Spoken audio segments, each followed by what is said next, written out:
Today's show is going to be a little bit different because I recorded the interview in front of a live audience at the National Cowboy Poetry Gathering in Elko, Nevada. I'd like to thank the Western Folklife Center, who puts on the National Gathering, for making the live taping of Cowboy Crossroads possible, and I'd like to thank Butch Haas, who was running sound for the show and recorded this interview. You can find out more about the Western Folklife Center at westernfolklife.org. And if you've never attended the National Cowboy Poetry Gathering, you should start making plans now to attend the 35th gathering the last week of January in 2019.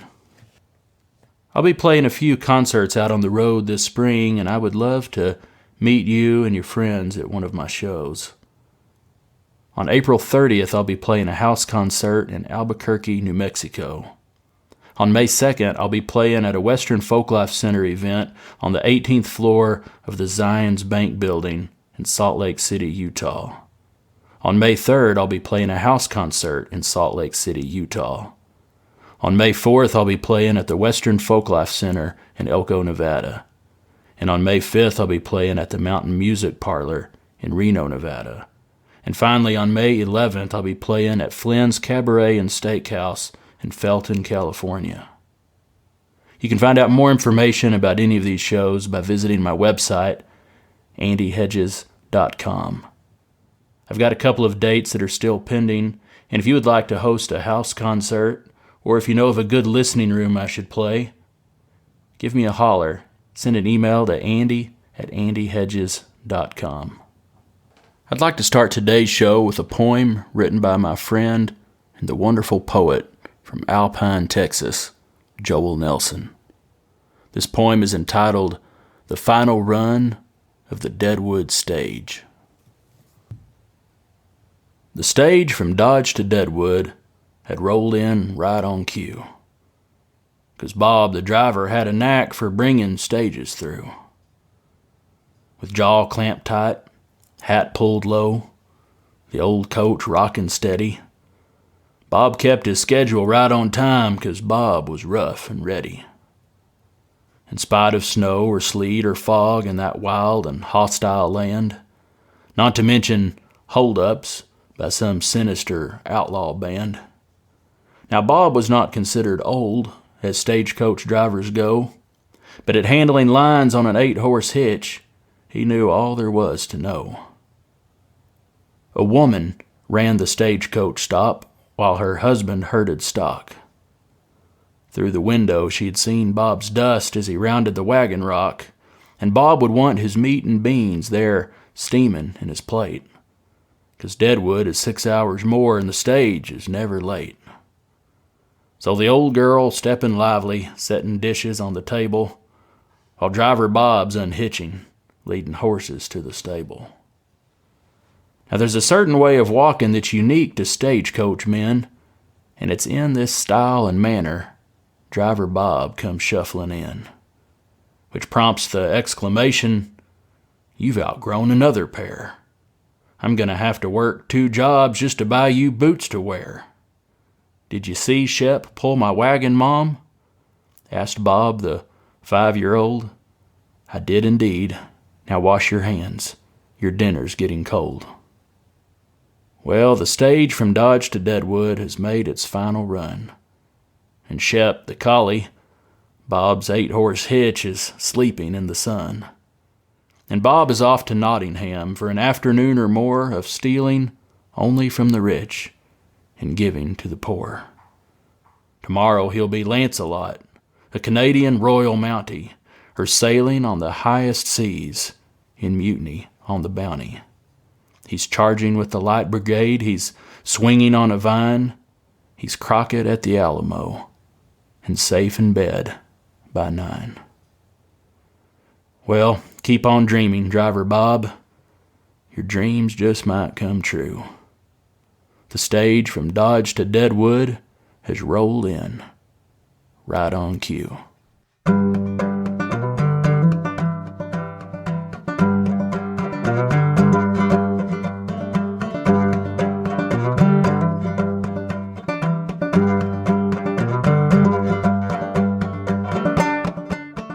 Howdy folks, this is Andy Hedges, and you're listening to Cowboy Crossroads. On each episode, I interview a different guest and ask them to share stories and discuss music, poetry, and culture from the working cowboy west and beyond. My guests today are Riders in the Sky. Riders in the Sky are a cowboy band specializing in the great Western harmony music of the 1930s and 40s and their own brand of wacky cowboy humor. They're currently on tour celebrating 40 years together as a band, and along the way they've performed over 7,000 concerts, become members of the Grand Ole Opry, and won 2 Grammy Awards. I'm proud to say that this is appearance number 7,216 for Riders in the Sky, right here on Cowboy Crossroads. The interview you're about to listen to was recorded live on stage at the National Cowboy Poetry Gathering in Elko, Nevada. Here's Riders in the Sky.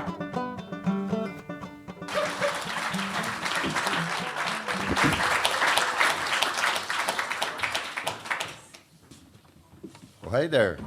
Hey guys. How you doing? Hey, Andy. Thanks for being here. Well, we're so glad to be here. Would y'all like to kick things off with a song for us? We would. All right. 1, 2, 3. I wanna drink my Java from an old tin can while the moon goes riding high. I wanna hear the sound of the whippoorwill. I wanna hear the coyotes cry.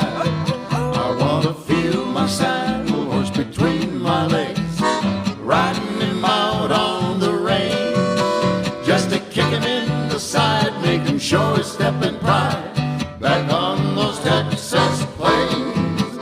Now sometimes it feels I'm back in my dreams, way back where I belong. I'm just an old cowhand from the Rio Grande, back where I was born. Oh, these city ways and these city lights are driving me insane. I wanna be alone, I wanna be back home, back on those Texas plains. Mighty fine and a great big western howdy. It's Riders in the Sky, America's favorite cowboys, bringing you the best in western music live and direct from Cowboy Crossroads. So don't touch that dial, saddle pals. It wouldn't be the cowboy way. I wanna drink my Java from an old tin can while the moon goes riding high. I wanna hear the sound of the whippoorwill. I wanna hear the coyotes cry. I wanna feel my saddle horse between my legs, riding him out on the range, just to kick a little aside, making sure that the pride, back on those Texas plains, back on those Texas plains. Yeah! Oh! Yeah! Get up here, get up here. Oh, that's just great, guys. Yes, yes it is. Really, really pleased to have you on the podcast. I would like to talk today about what each of you were doing before you were part of Riders in the Sky. Thought we might start with you over there, Doug. Well, I'm curious, how does a guy who grew up in Michigan in the 1950s and 60s end up playing in a cowboy band? Where did you first discover this music? I first discovered it 2 different ways, and one was that the Grand Ole Opry was the great radio show that covered the Southeast. But if you were up north, it was the National Barn Dance out of Chicago. And my uncles, my grandfather and grandmother were Finnish immigrants. They settled up way up in northern Michigan, and the National Barn Dance was the show they heard. And Gene Autry was on the barn dance, and Rex Allen was on the barn dance, Bob Baker, a lot of the singing cowboys, Arky, the Arkansas woodchopper. And my uncles both learned to play guitar, and bless his heart, my Uncle Hank gave me that guitar that they first played. It's a 1937 Montgomery Ward. I'll say this, it plays in tune. My Uncle Arvid, there's a good Finnish name for you. My Uncle Arvid could yodel. And so at family gatherings, I heard that. And then the other way was when we lived in California for a couple of years when I was in grade school. I went out to Knott's Berry Farm, and they had a group there called the Rainsmen, or not the Rainsmen, the Wagon Masters. And one of the guys later was in the Rainsmen. That's why I made that mistake, Dick Goodman. But I heard the live harmony singing and cowboys singing around the campfire, and that just knocked my socks off. And then on the radio, we didn't even have TV, of course, when I was really, really young. And I remember especially Cool Water, heard the Sons of the Pioneers, and I could just see it, It just was so visual and poetic. And as I grew up, I've always written poetry and written songs and such. And I think that was one of the great inspirations, that particular song. It's still so vivid to me laying on the floor in front of the radio. And that's about it. Yeah, I know along the way you played music with Bill Monroe and the Bluegrass Boys, had a short stint there. A couple short stints. Any stories from those Bill Monroe days? Oh gosh, I had a friend in high school who was all eat up with bluegrass, so he played the banjo, so he made me play the guitar with him because I was the only guitar player that he knew. And so I was into that for quite a while in college and got the chance between my junior and senior year to do a short tour, 6 weeks with Bill Monroe. And I was as scared as hell 21-year-old kid, So the only stories I have are feeling petrified on stage. And then after I graduated from the University of Michigan, on graduation day, I loaded up a little Volkswagen and drove to Nashville. That was 50 years ago this spring. And that's all I wanted to do was get into music and play music. And I got a chance to play bass for about 6 months with Bill again in the summer of '69. And so you wound up in Nashville, and that the band, the Riders, that started in Nashville during those days, I believe. 1977, there's a whole community. Every community has one, I think. It's sort of an underground acoustic music guys who play fiddles and guitars and banjos and such and don't play electric. And I got to know Woody through that grapevine. We played several little things together, and I got to know Too Slim. This is a funny story. He went to the University of Michigan as well, and we were both there at the same time, and we both lived on Thompson Street, and we both played music in bands, and we never met till he moved to Nashville and moved in next door. So he sees me out there playing catch with my daughter.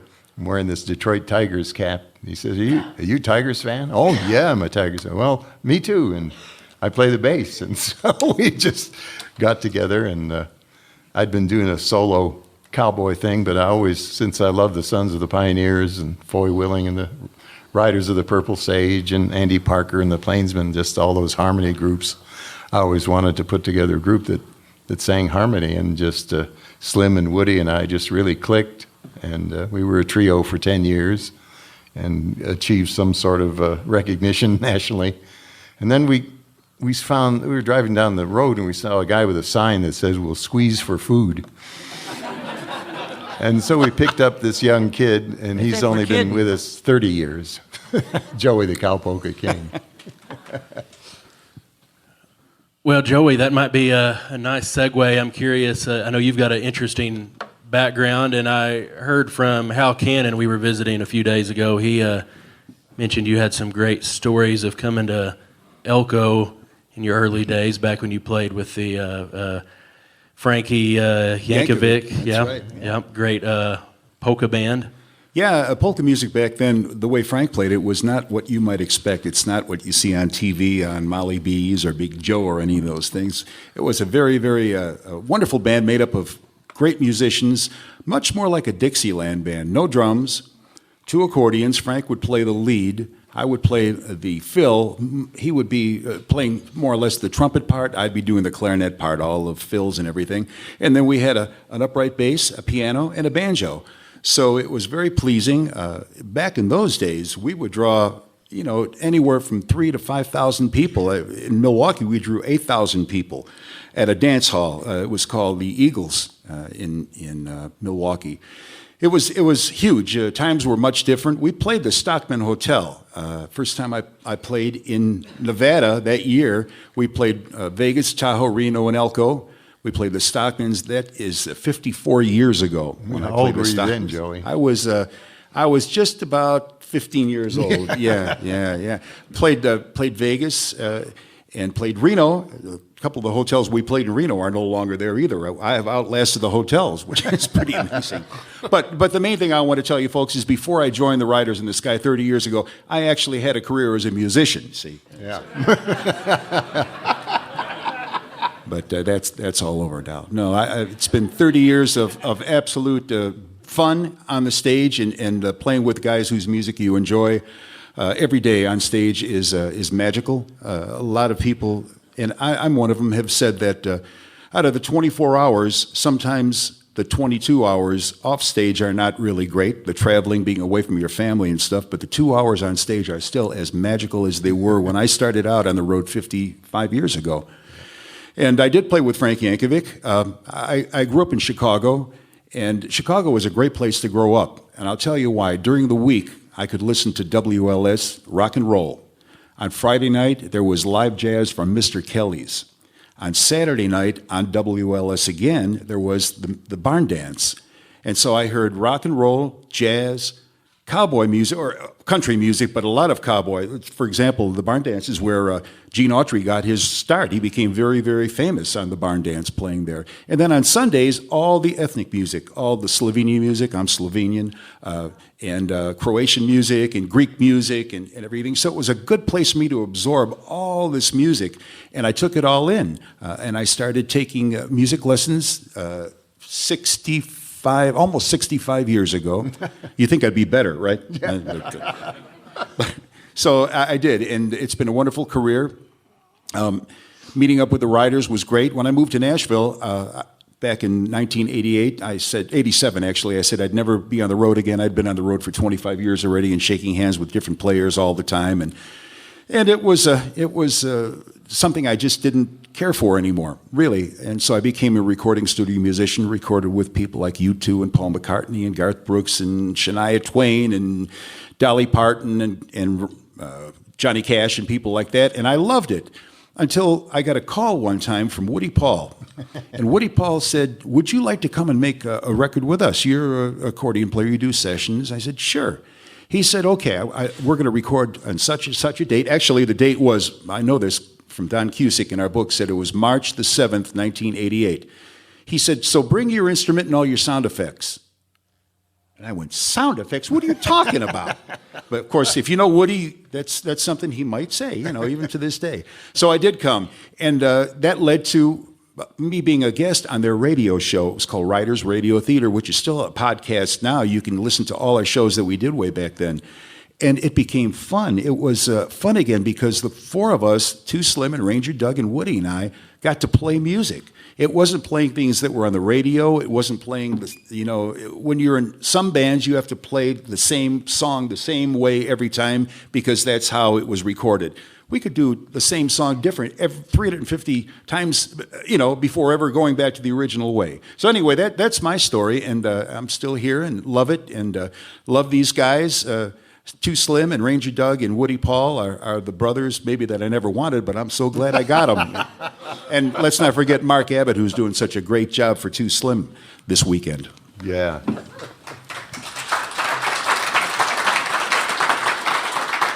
So, Woody, I'd love to hear from you, and I know you've got an interesting background yourself. How does a guy who's into plasma physics end up playing fiddle in a cowboy band? Not enough room in this brain anymore for stuff like that. Hunger will drive a man to do desperate things. That's part of it. But I was raised on a farm in Tennessee. Like Doug was listening to WLS, I was listening to the Grand Ole Opry and all the stuff that they played during my early childhood from 6 a.m. until 8, I guess, when we would go to bed, and they had every kind of music every day, from the classical to the pop to the dinner hour but on Friday and Saturday night, it was a well-kept secret among the people at WSM for many years. That's where they made a lot of money, because there was a big life insurance company in Nashville called the National Life and Accident Insurance Company. And back in those days, they had those big 50,000 watt Transmitters? yeah, transmitters, big radio towers, which doesn't exist anymore, I don't think, except at certain times. But I would listen to that. The radio was going all the time, and didn't have a TV until I got to be 9 or 10. But on Friday and Saturday night, they would have the live Grand Ole Opry starting in 1925, and they kind of didn't want the FCC to know about it when they went to Washington to make the change, because the people in town, the business people, they didn't like going to church the next day and seeing all the soda cans and popcorn and stuff. It was low-class music. The country music was, the old-time hillbilly music, but it was a real moneymaker. And anyway, my dad kind of played the banjo a little bit, and he taught in a one-room school until I was about 4 or 5, and he went out in his own pocketbook and bought band instruments for the kids, and he would play the banjo, and he got fired for playing the banjo. The school system didn't really like to have the music in the public schools, and they didn't like the banjo particularly, and I think he liked to play the banjo. He loved the kids, but he liked to play the banjo more. And he had a fiddle left over from those days that he bought from Sears and Roebuck's for $1.50 or something. And it just lay around in the closet for years. And I got to be 10 or 11, and I figured I got to figure out something to do for the rest of my life. And so I picked up the fiddle and started playing the fiddle.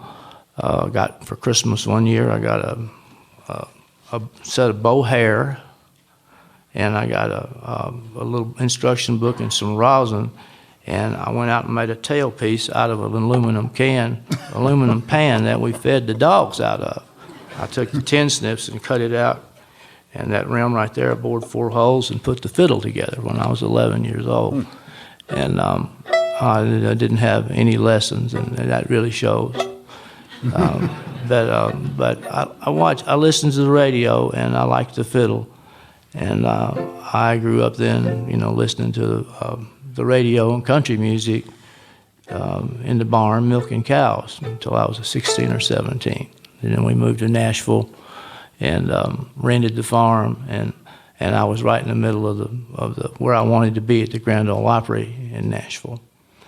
And so I played around town and met Doug, and I guess when we were in college together as undergraduates, I was playing gigs and I played guitar too. And then I did go to MIT, and I could never write a song. But about the 4th year in graduate school at MIT, I was able to write a song. And the only song I could have ever wrote that, "This Is Okay," it was called the Cowboy Song. And I got to thinking, Willie Nelson and Waylon Jennings and those guys at that time were growing out their hair, and really, what happened to the white-hatted heroes? There was an outlaw image that came along. And Doug was, well, we were playing other gigs together, but he was wearing a big cowboy hat, playing around town. And I liked it, and I could actually write cowboy music. I could write cowboy lyrics. I never could.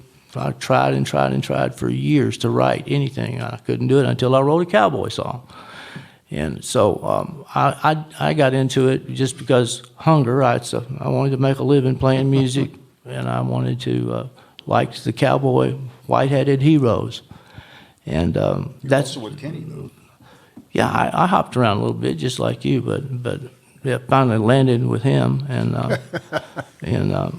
Slim, and so things just took off from there, and they haven't quit yet. But Ranger Doug says, there are 4 stages to a band's career. First stage is "Who are Riders in the Sky." The next stage is, get me Riders in the Sky. The next stage is get me a young Riders in the Sky. And the fourth stage is who are Riders in the Sky. So we're kind of in the fourth stage now. I've been there for a while. Oh, no. Not here. Been there for a while. I'm taking my head back after There you go. But that's how I got into it, and I'm still here. I don't imagine I'm going anywhere. Well, we hope not.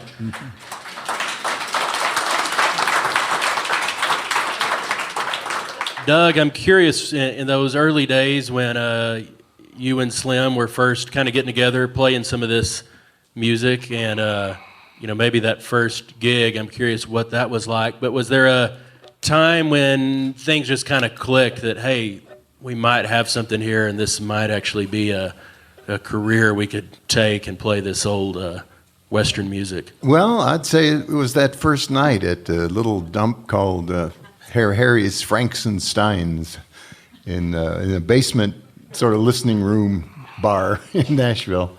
And we all thought we were pretty funny. Turns out only one of us is funny, but we were just goofing and laughing and saying silly stuff between songs, and we were doing songs like Tumbleweeds and Cool Water and Back in the Saddle Again and all the classic Western stuff. And 2 days later, Slim called me up and said, I'm still laughing from the other night. We need to do this more.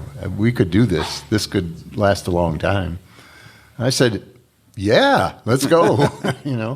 So we were all doing other things at the time and playing music part-time. And about August of 78, we played 10 days at the Kentucky State Fair for $2,500.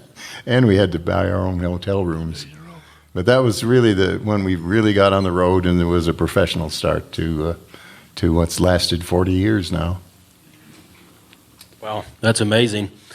A question I love to ask all of my guests on my podcast that are performers, and I think y'all will probably have some great answers, but after 40 years on the road, I'd love to hear of maybe the worst gig, or at least 2 or 3 stories that come to mind. Anyone who plays music in front of a live audience faces some pretty challenging situations, but I would think especially being a 4-piece cowboy band, maybe even more so.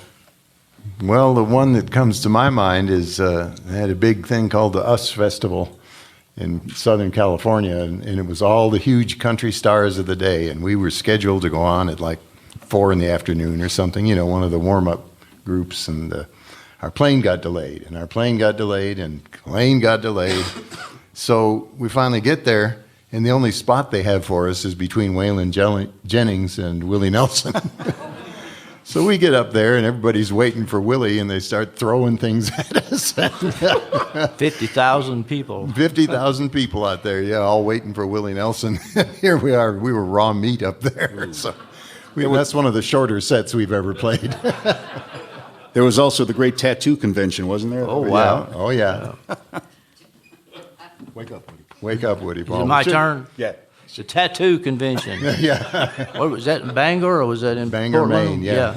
Snow was about as deep as this building, and it was all motorcycle riders, and their rigs were all covered up with snow, and there were literally hundreds of them in there, and we played in a little bar in there, and nobody came to maybe one person came in the gig, but the halls were full of guys tattooed, fresh tattoos going on, in their underwear, literally in their jocks, just tables full of people laying on them with guys doing tattoos.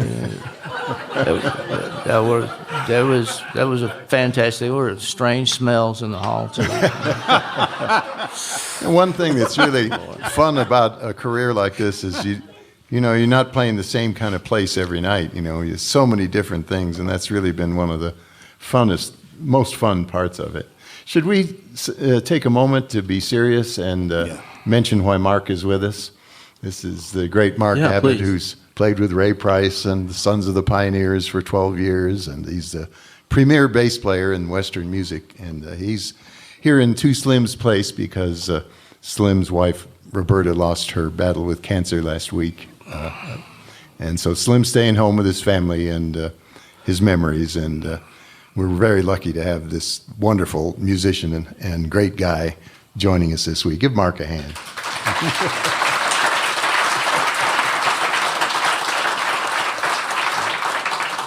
Well, we all offer our condolences to Slim and to the band. I know you guys are a big family. But to kind of, maybe thinking of Slim, what was Slim doing before Riders in the Sky came together? He was galvanizing.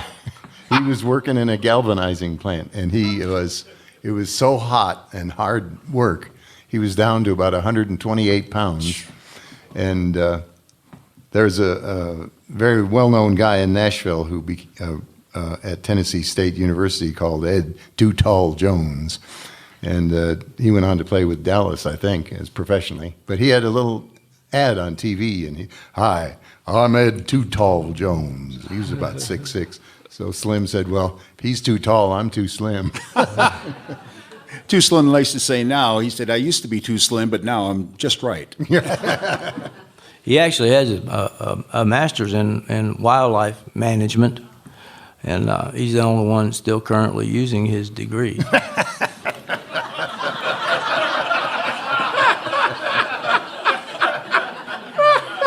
He was actually married to Miss Roberta and Elko here back in... This is their anniversary. 27 years ago. Yeah. At Brenda's wedding chapel. Brenda's wedding. And Slim, for you people who are our age, and how many remember the Beatles? Anybody here? Everybody, right? Someday you're going to say that and no one's going to raise their hand. I hate to see that day. But Too Slim is the guy that heard on a radio show about Paul McCartney being dead. So Slim was working as a journalist for the paper, and he decided he'd write a funny little piece. So he took the album cover and he found all these things that he made up that proved that Paul was dead. The license plate on the Volkswagen, who was the grave digger, who was the whatever. And he printed that, and it went viral. It went all over the United States and went through Europe, too. Slim's the guy who promoted that and came up with that story. And wasn't he on TV with F. Lee Bailey? He was. Yeah. True story. Yeah. I'm sure Paul didn't like that at one bit. Sold a lot of records. Sold a lot of records. Boys, did you play that album backwards? Didn't it say something? And it says, too slim, too slim. We'd only planned on a couple of tunes, but could I put you on the spot, maybe play another tune before we do another round of Why, sure. questions? What do you like? Like press along? Press along to the big corral? Sure. We'll give Mark a chance to sing, too. I think I'll just stay seated. You just stay seated. I'm going to stand up. I'm going to stand. If Woody's going to stand, I'll stand. 3, 4.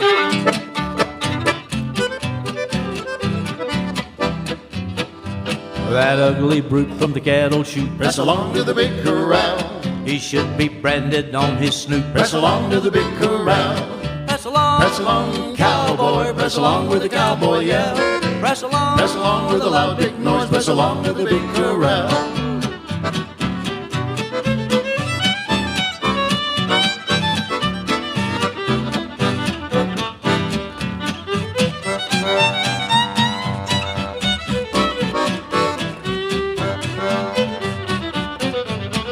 Chuck we get ain't fit to eat. Press along to the big corral. There's rocks in the beans and sand in the meat. Press along to the big corral. Press along. Press along, cowboy. Press along with a cowboy yell. Press along. Press along with a loud big noise. Press along to the big corral.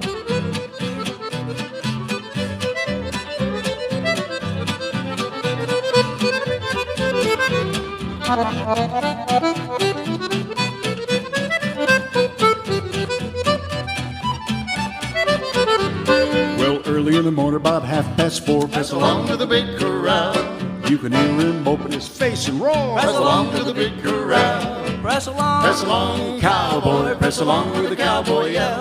Press along. Press along with a loud big noise. Press along to the big corral. Press along, cowboy. Press along with a cowboy yell. Press along. Press along with a loud big noise. Press along to the big corral.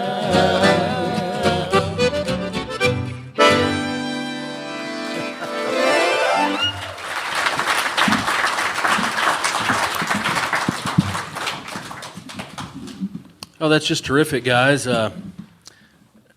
Great old Western song. Yeah. Doug, I know you, before you were part of the band, you worked for a time as an archivist at the Country Music Hall of Fame. I did.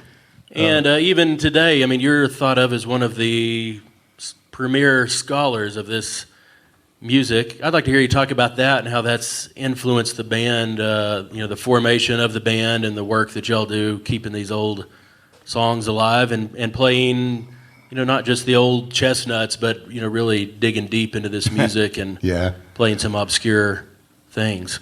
Yeah, well, let's see. I worked for about 4.5 years at the Country Music Foundation, and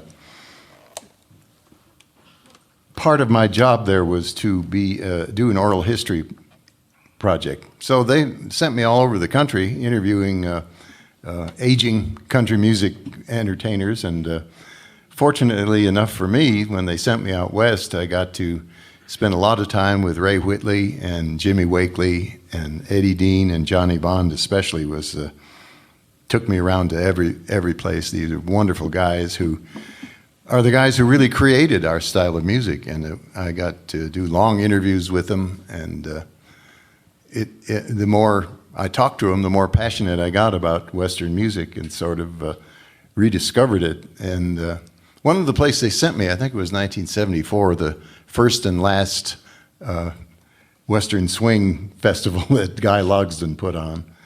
And there's all the old Texas Playboys were there. And it was just fantastic, but it was nothing but dance music and feeling sorry for yourself and broken hearts and beer drinking all day. And I love that. I play in a Western swing band too, as many of you may know, the Time Jumpers, but I love that music very much. But for some reason, he booked the Sons of the Pioneers, who aren't a swing band, of course. And they got out there and they sang, first thing, Timber Trail and Way Out There and all these songs about the outdoors. And man, I just fell in love with it all over again. It was like I remembered it from those days of hearing the Wagon Masters at Knott's Berry Farm. So then I got all eat up with that. And I'm the kind of guy that if I'm curious about something, I get really curious about it. So, if we had a lot of transcriptions, the big 16-inch transcriptions at the Hall of Fame, and Bob Pinson would bring out some songs. We'd listen to, like 15 or 20 minutes every day. And we called it our old-time disc of the day, and it would either be Bob Wills or Foy Willing and the Riders of the Purple Sage. And I go, well, who are the Riders of the Purple Sage? Who's? And that's Johnny Paul. Well, what's his story? And Al Slowey, what's his story? And the Pioneers, well, gosh, Ken Curtis was in the Pioneers, and what's his story? I just that's the kind of person I am. I guess just so curious about it, and I love the songs, and I love the music progression. I don't know how to put it, but being a guy who loves literature and poetry and stuff, I love Bob Nolan's writing and Tim Spencer's writing, but I also love the way the chords went. And, as a guitar player, I just really got into the progressions and changes and such, and grew to love Western music more every day. And like I said, I was playing it before very long as a solo. And then we put together the Riders, and all that stuff I was hearing in my head, suddenly there it was, with these incredibly talented guys I work with.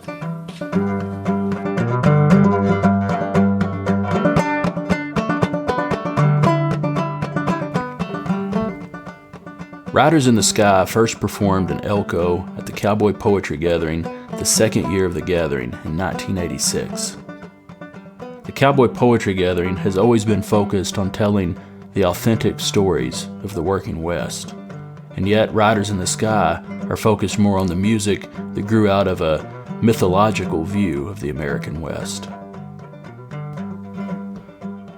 The following quote by Wally McCrae explains why Riders in the Sky have been such an important presence at the Cowboy Poetry Gathering all of these years.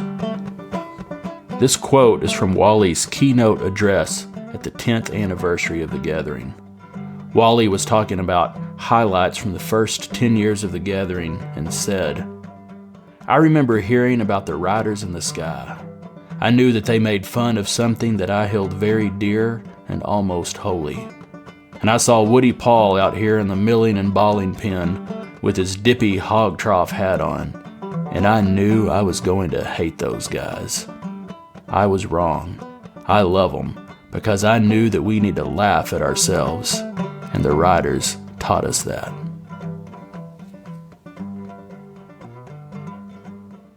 But our mission always was to have fun with the music, but never to make fun of the music, never. Yep. We sort of have a secret mission all along, really, is just to introduce this to a whole new generation as we go. And now we're seeing people come to the show, you know, great big guy and 4 or 5 little kids, and I got on stage with you in Elko in 1982, you know, or whatever. And I wanted my kids to see it. And so, you know, we're really very much focused on keeping this alive and vibrant. You know, I must say one thing about the music, too, because the kind of music that the Silver Screen Cowboy bands played is deceptively simple. They think it's simple. I know we would get great guitar players to play on some of our records in Nashville, and when they came right down to it and had to play the songs we were playing, they were amazed at the way that it was composed chordally. It was something, not just 3 or 4 chords, and that's because our kind of music is an amalgamation of Dixieland and swing music, European music, and Tin Pan Alley music all rolled into one. If you listen to the great songs that Bob Nolan and Tim Spencer wrote, you'll hear these great chords, and I think that's what drew, I know, me, and Ranger Doug said himself, and Woody, I'm sure, and Slim too, into this music, because it's not as easy as it may seem when we're playing it. There's lots of things going on musically, and I think it's, as I say, it seems simple, but that's very deceptive. How about another song, and then I'll read some questions to y'all from yeah, social you got media. a bunch of questions Yeah. online, didn't you? Hey, Ranger Doug, why don't you do the song that you did, the first song in 1977, when you and Slim and Windy Bill and who else got together? Was that it? Uh-huh. The first song, Back in the Saddle? Yeah.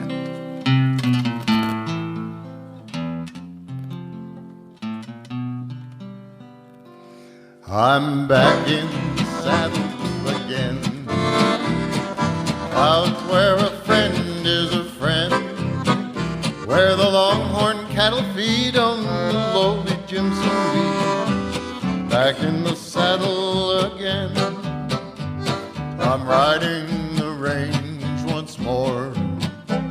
I'm toting my old 44, where you sleep out every night and the only law is right. Back in the saddle again. Whoopee-tie-yi-yo, rocking to and fro. Back in the saddle again. Whoopee-tie-yi-yay, I go my way. Back in the saddle again. The king of the cowboy fiddlers.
Thank you. Thank you. You know what? That is really a high note. It's so high. So high. Not logical for a man to sing No, that it's high. not. No. Oh, you're right, Woody, but if this was a logical world, men would ride side saddle. Think about it. So in preparation for this, I took to social media and asked my Facebook, Twitter, Instagram followers if they had questions they would like me to ask the writers. So I might read through a few of those if y'all are up for that. Sure. So here's one from a fellow named Jay Peterson. He says, after singing the same songs, We y'all know must him. know Jay.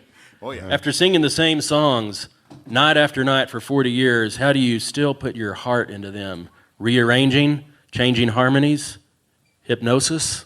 All of the above. Well, like Joey said, you know, it's every song's different every night. I experiment with different chords, or not chords as much as formations. What do you call them? You know, just the way you play them. Voicing, yeah. Experiment with that. Woody's, you know, every solo he does is different every night. Joey, the same thing. The fills and the background. I mean, you're paying attention to all of that, as well as the shape of your voice as it comes out, and trying to sing in tune, which we haven't mastered yet, but Wait a we're minute. working on it. Plus, we feed off the audience. That's Sure. a big part of it. You know, we've tried it with no audience, and it doesn't work very well. For Right. us. It's people come up after the show, you know, they say, "Oh, my face hurts from laughing," and when you bring that kind of joy to people, it just keeps it fresh. It's still fresh. I had as much fun singing Back in the Saddle just now as I did on November 11th, 1977.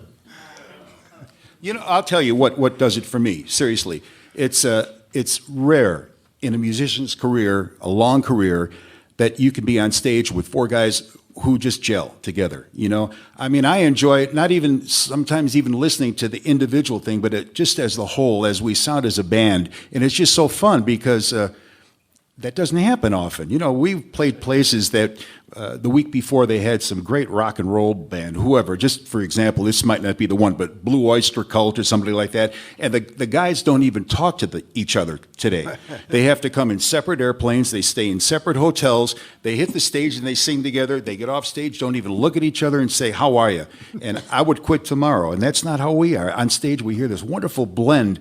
And it's not even that I'm listening to Riders in the Sky. I'm just listening to this sound that I grew up with, and that's what's so important. Yeah. We really are a family, and that's why, you know, in a way we're hurting a lot because Roberta was just like one of us. She was one of us. Like our sister. Yeah. I would think, too, your repertoire is so deep. You know, playing a 2-hour concert, you're not going to blow through every song you know. Do y'all try to change that up and rotate through this wealth of material you've accumulated over the 40 years? We do. We have sort of a formula for how it should go, you know, and when each of us has a solo, or where you do a slow song, where you do an instrumental. And so when it's my turn to do a slow song, I can do, you know, anything. Lonely Yukon Stars, or Blue Montana Skies, or Molly Darlin', anything I feel like singing. Then go to Woody, and he'll sing anything he wants to, and instrumentally the same way. Or be in support of our latest album, too. Yeah, we always play stuff from the newest album, and we play usually an inspirational song every set from the inspirational album we did, and you know, what can I say? So here's a question from Sharon O'Toole. She says, "How do you keep your hats so clean?" we're the good guys. There's no doubt about it. White hats, good guys. They just don't get dirty. I mean, Roy Rogers would have a fist fight, and his hat was still on, and it was still clean. You know, that's just when you become cowboy heroes. That's what happens. Look at Gene Autry and his 45-shot revolver. I mean, Yeah. you couldn't do that. We wake up in the morning and our clothes are all pressed and our teeth are brushed. You know, I mean, just Excellent. That's the cowboy way. Here's one from Liz Cook, my cousin. She says, how did you come up with the name Riders in the Sky? I'd like to hear that story myself. Well, yeah, we played. First guy that played with us was Windy Bill Collins. Woody joined us just after a couple of months, but Windy Bill and Slim and I, we were looking around for a name. You know, Windy Bill, Doug, and Slim, not much of a band name. So we were thinking and thinking. He went into Tower Records and he was leafing through the records and the Western section looking for inspiration, and Sons of the Pioneers had just come out with a big double album with a beautiful faux leather tooling and picture of the guys in their classic era of Bob and Tim and Lloyd Perryman, and the title of the album was all cowboy classic songs. The title of the album was Riders in the Sky, one of the songs on there. Light bulb went off in his head, and he called me up and said, "How about Riders in the Sky for a name?" And I said, "Yeah. It says Western, and it's memorable," and so we did it. And Stan Jones, who wrote the song, Stan Jones' son, talked to me one time a long time ago. He said he was so glad we did that, picked that name, because it keeps his dad's song alive. Well, there's a lot of questions kind of around the idea of this, being your 40th anniversary as a band and looking ahead, if there's an end in sight or plans to scale back, or what's in the future for Riders in the Sky? Well, in 2008, we were so busy and away so much, we said, we're just going to have to scale back a little. And told our agent, not to book so many dates for the next year. And then the recession hit, and he didn't have to do that. That took care of itself. But we still probably do, 80 to 100 road dates a year, and we play the Grand Ole Opry on the weekends. We're not on the road, and we're all still healthy. I know we're a bunch of old geezers, but we don't feel like it. We as long as we're all healthy, we love this, and we want to continue. Well, that's great. Thank you guys so much for being here to answer these questions and tell stories, and thank you for 40 years of wonderful music and fun you've given us all. Would you play a tune for us to wrap this up? Thank you, Andy. And I might mention that Ranger Doug's books are available in the Folk Life Center bookstore. So you got your commercial after all. That's right. Happy trails to you Everybody sing with us, come on. until we meet again. I was just kidding. Happy trails to you. Keep smiling until then. Who cares about the clouds when we're together?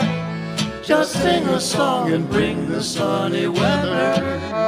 And happy trails to you till we meet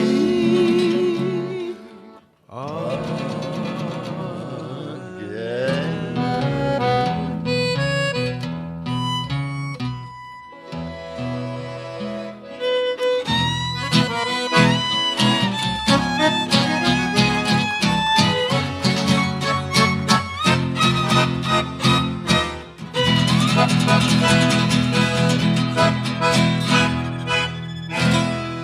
Yeah! Let's ride, boys!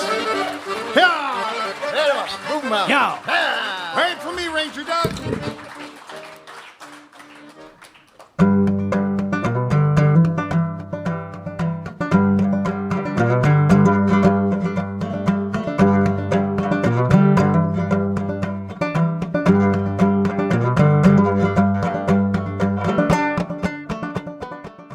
right, folks, that's it for today's episode. I'd like to thank Riders in the Sky for taking the time to visit with me. You can find out more about the Riders at ridersinthesky.com.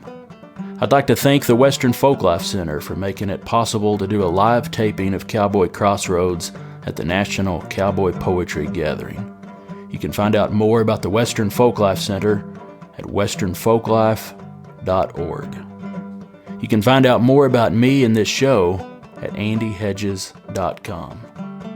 If you're enjoying this show and would like to help me keep it going, you can leave a donation on the website, or you could leave a rating and a review on the iTunes store, and take the time to tell a friend about the show. If you'd like to contact me with a question or a comment or a story, I'd love to hear from you. Send an email to andy@andyhedges.com. Thank you for listening to Cowboy Crossroads.